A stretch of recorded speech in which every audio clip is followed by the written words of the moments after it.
Assalamualaikum warahmatullahi wabarakatuh.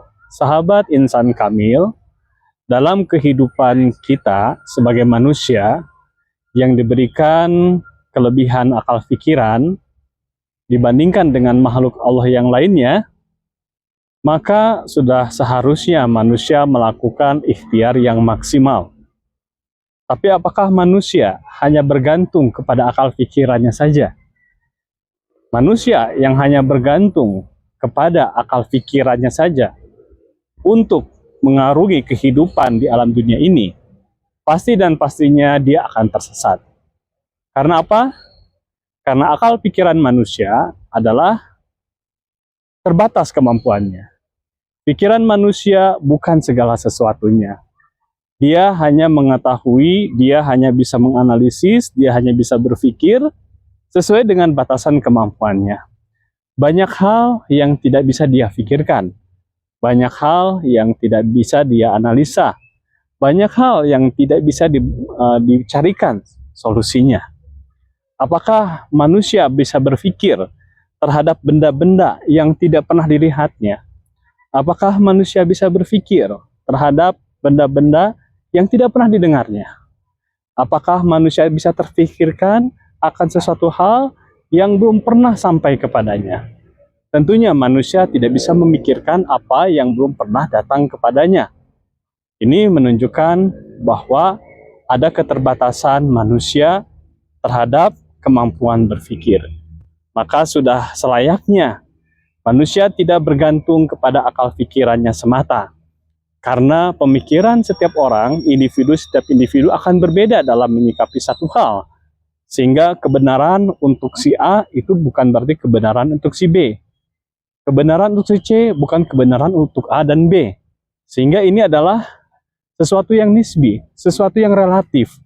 Kebenaran menjadi tidak jelas karena sesuai dengan pemikirannya masing-masing. Maka tidak ada kebenaran yang mutlak di situ. Inilah salah satu kelemahan dari pemikiran atau cara berpikir atau akal pikiran. Maka tidak selayaknya manusia hanya bertumpu kepada rasionalitas saja. Disinilah peran wahyu kepada kita manusia sebagai kabar gembira, sebagai berita gembira akan kebenaran yang sebenarnya.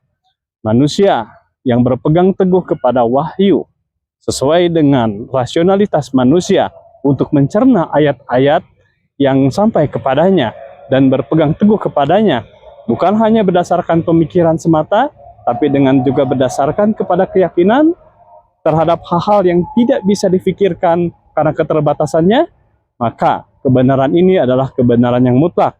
Dan karena ini kebenaran yang mutlak, semua harus sama dalam menyikapi satu hal, bahwa kebenaran mutlak adalah kebenaran yang tidak mungkin ada keraguan di dalamnya.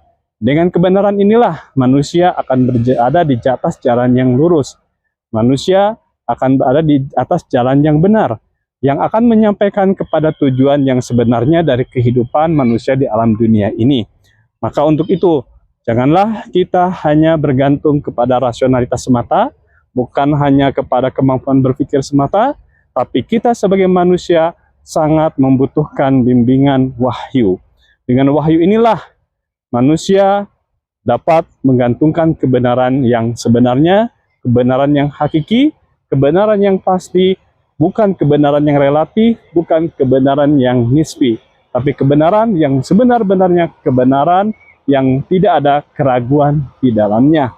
Yakinilah bahwa wahyu yang sampai kepada kita merupakan sesuatu kebenaran yang mutlak, yang tidak ada keraguan di dalamnya, yang memberikan cahaya kehidupan kepada kita, kepada kebahagiaan di dunia dan di akhirat nanti, sebagai kebahagiaan yang tidak ternilai, tidak terhingga, dan tidak berbatas waktu. Subhanakallahumma bihamdika, asyhadu an la ilaha illa anta, astaghfiruka wa atubu ilaik. Assalamualaikum warahmatullahi wabarakatuh. Hmm? Mhm.